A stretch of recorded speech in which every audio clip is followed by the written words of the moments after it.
अल्लाह के महबूब सल्लल्लाहु अलैहि वसल्लम आराम फरमा रहे हैं, मस्जिद में बैठे हुए सहाबा हैं। देहात के रहने वाले एक जानिसार आए मुलाकात के लिए। देहात के रहने वाले जब वो आ रहे थे तो रास्ते में उन्हें एक हिरनी का बच्चा मिला। क्या मिला? हिरनी का बच्चा। उन्होंने इधर उधर देखा, उन्हें लगा कोई जिम्मेदार नहीं है, हुजूर की बारगाह में जा रहा हूँ, गरीब आदमी हूँ, कोई भी नजराना पेश करने के लिए नहीं है। उस बच्चे को मोहब्बत से उठा लिया, चलते आए, हुजूर की बारगाह में लाके पेश कर दिया। या रसूलल्लाह, आ रहा था रास्ते में ये हिरनी का बच्चा मिल गया, मुझे लगा कि आपकी बारगाह में बतौर नजराना पेश कर दूं, ले आया हूं। मेरे नबी मुस्कुराए, मेरे नबी ने उस नजराने को, उस हिरनी के बच्चे को कबूल किया और मुस्तफ़ा ने अपने बराबर बिठा लिया। किस्मत देखें उस हिरनी के बच्चे की, अपने बराबर बिठाया। हुजूर बातों में सहाबा इकराम के दरमियान शरीयत के मसाइल बयान फरमा रहे हैं। थोड़ी देर में इमाम हसन आए, इमाम हसन आए। आते ही हुजूर की गोदी में बैठते थे ये दोनों शहजादे। इमाम हुसैन आते थे, इमाम हसन आते थे, और ये दोनों शहजादे हुजूर की गोदी में बैठते थे। और गोदी में बैठने के बाद हुजूर की दाढ़ी शरीफ से खेलने लग जाते थे, हुजूर की दाढ़ी से खेलने लग जाते थे, हुजूर की दाढ़ी में अपनी उंगलियां डालते थे, हुजूर की दाढ़ी से खेलते थे। और मेरे नबी कभी सीने से लगाते, कभी हुसैन की पेशानी चूमते, कभी हुसैन के रुखसार चूमते, कभी हुसैन की गर्दन को चूमते, और हुसैन मुस्तफ़ा की दाढ़ी में हाथ लगा के खेलते चले जा रहे हैं। बाहर से आते हुजूर की गोदी में बैठ जाते। किसी को ये ख्याल कभी नहीं आया कि ऐसा तो नहीं कि हुसैन और हसन के पैर गंदे हैं, कि हुजूर का जुब्बा शरीफ गंदा ना हो जाए, ये किसी को ख्याल नहीं आया। वो जानते थे मेरे नबी हुसैन से कितनी मोहब्बत फरमाते हैं, हसन से कितनी मोहब्बत फरमाते हैं। पहले हुसैन आए, आज पहले हसन आए, बड़े भाई हुजूर की गोदी में आके बैठ गए। हुजूर ने सीने से लगाया, हुसैन नाना की पेशानी चूम रहे हैं, नाना हुसैन की पेशानी चूम रहे हैं, हसन नाना की पेशानी चूम रहे हैं, नाना हसन की पेशानी चूम रहे हैं। दाढ़ी से खेलते रहे, नजर पड़ी उस हिरनी के बच्चे पे। कहा नाना ये क्या है? कहा हिरनी का बच्चा है, मैं ले लूं, मैं ले लूं खेलने के लिए, आप मुझे दे दें। मेरे नबी ने उठा के दिया, कहा ले जाओ, इसे घर ले जाओ और घर जाके आराम से खेलना। मेरे नबी सहाबा के दरमियान शरई मसाइल पर गुफ्तगू फरमा रहे थे। फरमाया ले जाओ, आराम से घर खेलना। इमाम हसन बड़े हैं, ले गए, खेलने लगे। इमाम हुसैन की निगाह पड़ी, कहा भाई क्या है? कहा ये हिरनी का बच्चा है, मुझे भी खिला लो। कहाँ से लायो? कहा नाना के पास से लाया हूं, मुझे भी खिला लो। कहा नहीं, नाना ने मुझे दिया, तुम भी जाओ, नाना तुम्हें भी अता फरमाएंगे। जाओ जाओ जाओ, तुम्हें भी रसूलुल्लाह अता फरमाएंगे। इमाम हुसैन रज़ी अल्लाहु अन्हु कहा अच्छा मुझे भी देंगे, तो अब आऊंगा तब जब लेकर आऊंगा, खाली हाथ नहीं आऊंगा। अरे मेरे रसूल की शान ये है, मंगता तो है मंगता कोई शाहों में दिखा दो, मंगता तो है मंगता कोई शाहों में दिखा दो, जिसको मेरे सरकार से टुकड़ा न मिला हो, आता है फकीरों पे उन्हें प्यार कुछ ऐसा, खुद भीख दें और खुद कहें मंगतों का भला हो। ये शान है मेरे नबी की। इमाम हुसैन आए, गोदी में बैठ गए, दाढ़ी से खेलते रहे।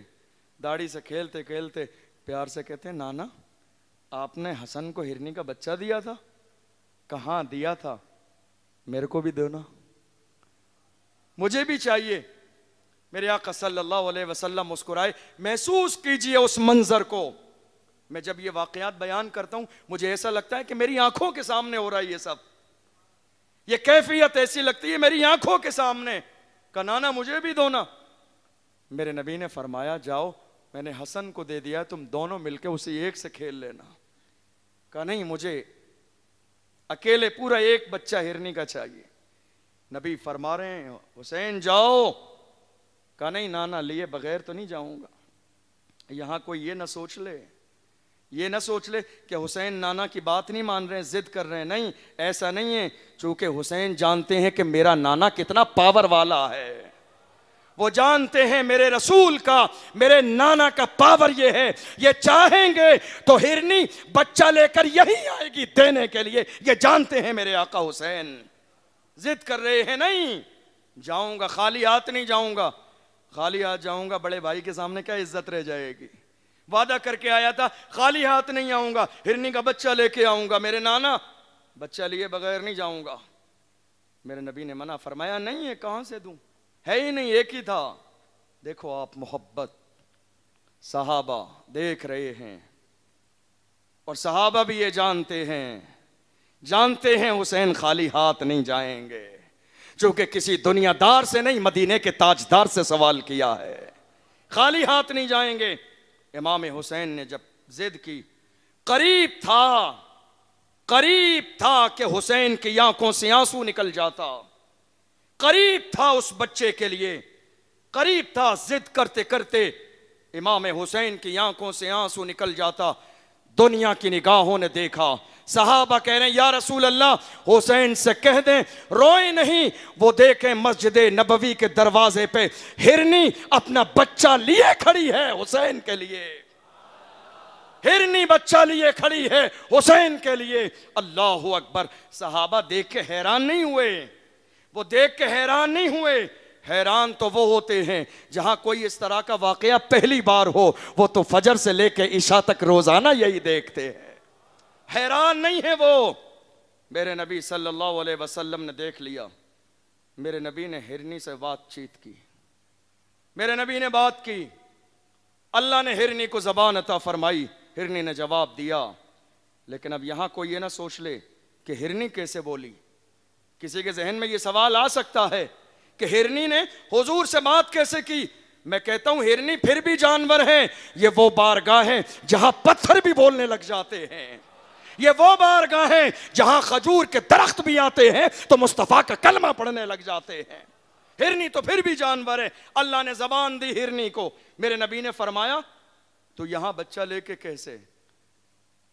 कहा, या रसूल अल्लाह, मैं जंगल में थी, मदीने से बहुत दूर। क्या कर रही थी? एक बच्चे को दूध पिला रही थी और दूसरे बच्चे की जुदाई में आंसू बहा रही थी। लेकिन उस हिरनी को क्या पता था, इस कायनात में जो सबसे अफजल वाला जगह है, तेरा एक बच्चा वहां पहुंच गया है। का फिर का अचानक मेरे कानों में आवाज आई, अचानक मेरे कानों में आवाज आई, ए हिरनी जल्दी कर, और जो तेरा दूसरा बच्चा है इसको भी ले जाके हुसैन के रोने से पहले मुस्तफा की बारगाह में नजराना पेश कर दे। जब मेरे कानों में आवाज आई तो मैंने अपनी जबान में कहा, मदीना दूर है, मदीना दूर है, हुसैन की आंखों से आंसू निकलने वाला है, मैं इतनी जल्दी मदीने पहुंचूंगी कैसे? आवाज आई, अपना एक कदम उठा, आंखें बंद कर, मदीने की नियत कर। जब तू आंखें बंद कर लेगी, मदीने की नियत करेगी, पहला कदम उठाएगी, और जब आंख खोलेगी तो दूसरा कदम रसूल के दरवाजे पर मदीने में होगा। ये कमाल अल्लाह ने अता फरमाया हुसैन के सदक़े में। या रसूल अल्लाह, ये हुक्म मुझे मिला है कि ये दूसरा बच्चा भी मैं आपकी बारगाह में पेश कर दूं। आप अंदाज़ा तो लगाइए मकाम हुसैन क्या है।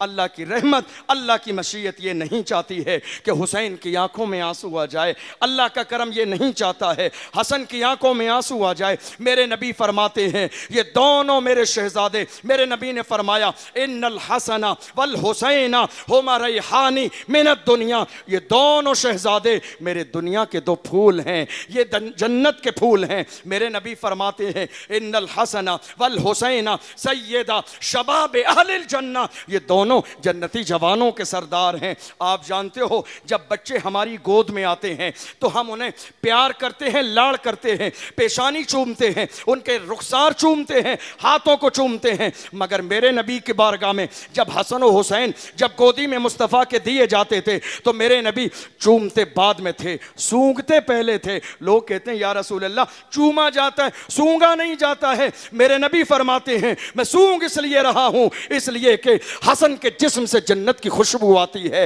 हुसैन के जिस्म से जन्नत की खुशबू आती है, मैं इसलिए सूंघता हूं। आप अंदाजा लगाइए मेरे आका सल्लल्लाहु अलैहि वसल्लम ने इरशाद फरमाया, ऐ लोगों मेरे हुसैन को और हसन को जिंदगी में कभी तकलीफ न देना, इनका दिल न दुखाना, इसलिए कि इनसे मोहब्बत करने वालों को अल्लाह हर कदम पे इज्जत अता फरमाएगा, और जिनके दिल में इनके लिए जगह नहीं होगी, बुग़्ज़ होगी, वो हमेशा जलील और रुस्वा होंगे। अल्लाह का करम और परवरदिगार का एहसान है कि हम हुसैन आज़म हुसैन पाक से मोहब्बत करने वाले हैं। उनका मकाम, उनकी फजीलतें, उनकी इज़्ज़तें कितनी बयान की जाएं, जितना आप बयान करते जाइए आपका बयान कभी मुकम्मल नहीं हो सकता। अल्लाह ने इतना कमाल वाला ही बनाया है आपको। आप जानते हैं एक शख्स ने आके हुजूर की बारगाह में बतौर हदिया एक सेब दिया, एक सेब दिया मेरे रसूल को।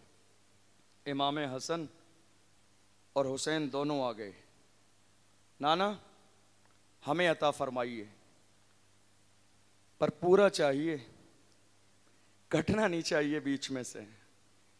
मेरे आका सल्लल्लाहु अलैहि वसल्लम देख रहे हैं दोनों की चाहत को, क्या करें, परेशान है, नवासों का दिल भी नहीं तोड़ सकते।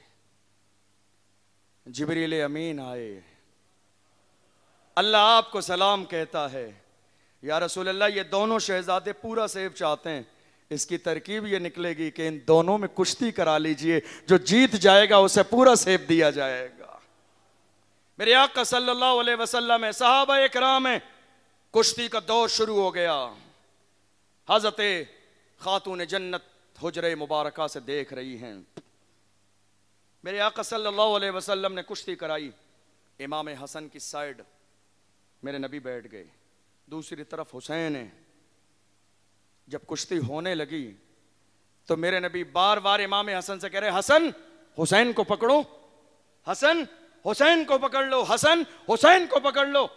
हजरत फातिमा ज़हरा रदी अल्लाह तआला अन्हा को ताज्जुब हुआ, अब्बा आप बड़े की हिमायत कर रहे हैं, हुसैन छोटे हैं, हिमायत उनकी की जानी चाहिए, आप बड़े की हिमायत कर रहे हैं। मेरे नबी फरमाते, फातिमा घबरा नहीं, अगर मैं हसन की तरफ हूं तो जिब्रील हुसैन की तरफ खड़े हैं, मैं हसन की तरफ हूं, मैं हसन की तरफ हूं तो जिब्रील अमीन हुसैन की तरफ हैं।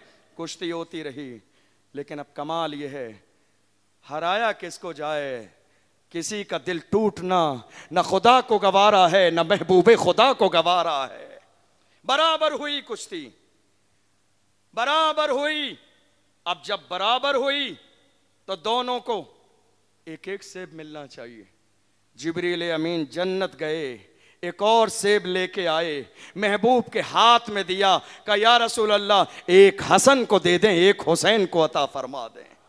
यह मकाम है आका हुसैन का, आप सुनते चले जाइए, उनकी ज़िंदगी कभी मुकम्मल नहीं होगी। जब चांद रात का मौका आया था, हज़रत इमाम अली मकाम और इमाम हसन ने कहा था, माँ आपको मालूम है कल ईद होने वाली है, मदीने में यहूदी बच्चे भी रहते हैं जिन्होंने आलीशान अच्छे अच्छे लिबास तैयार कराए हैं, और आलम यह है जब हम पुराना लिबास पहन के जाएंगे तो हमें ये ताने देंगे कि देखो ये अली के शहजादे हैं, इनकी माँ खातून जन्नत है, इनके बाप फातेह खैबर हैं, इनके नाना इमामुल अंबिया हैं, जिनके पास पहनने के लिए ईद के दिन भी लिबास नहीं है। गरीबी का ये दौर है। जब ये कहा खातून जन्नत फातिमा ज़हरा को अल्लाह की ज़ात पर कितना यकीन था, फरमाया शहजादो जाओ आराम करो, जब ईद का दिन सुबह निकलेगा तो तुम्हें पहनने के लिए नया लिबास मिलेगा। बेटों से वादा कर दिया, हसनैन जाके आराम फरमा रहे हैं। आलम यह है वादे के बाद खातून जन्नत ने मुसल्ला बिछा दिया, अल्लाह के सामने पेशानी रख दी और कहती हैं परवरदिगार तू जानता है मुझे तेरी ज़ात पे कितना यकीन है, मैंने वादा अपने भरोसे नहीं तेरे भरोसे किया है। अल्लाहु अकबर। दुआ करने के बाद आराम फरमाने लगी। जब सुबह फजर का वक्त आया, आके दरवाजे पे किसी ने दस्तक दी, दरवाजा खोल दीजिए। पर्दे के दायरे में दरवाजा खोला गया, आके कहा मैं कोई बाहर का नहीं, तुम्हारा दर्जी हूं, हुसैन हसन का लिबास लाया। कमाल देखिए, दर्जी हूं तुम्हारा। फातिमा ने लिबास ले लिए, पहना दिए, हुसैन को भी हसन को भी। ईद की जब नमाज का वक्त आया, शहजादे लिबास पहन के निकले हैं, सारे बच्चे हैरान हैं। मदीने में हमने कोई ऐसा टेलर तो नहीं देखा जो इतना अजीमुशान लिबास तैयार करता हो। हमने मदीने में इस तरह के कपड़े की कोई दुकान नहीं देखी जहां इतना आलीशान लिबास मिलता हो। आखिर ये लिबास आया कहां से है? अल्लाह अकबर। मेरे नबी नमाज ईद के बाद फातिमा के दरवाजे पे आए, फरमाया फातिमा तुझे अंदाजा भी है कि लिबास कहां से आया? खातून जन्नत फरमाती है, ऐ मेरे आका, अल्लाह और उसका रसूल बेहतर जानता है। मेरे नबी फरमाते हैं, ऐ फातिमा, अल्लाह ने तेरे शहजादों के लिए जिब्रील अमीन के जरिए जन्नत से लिबास भेजे हैं।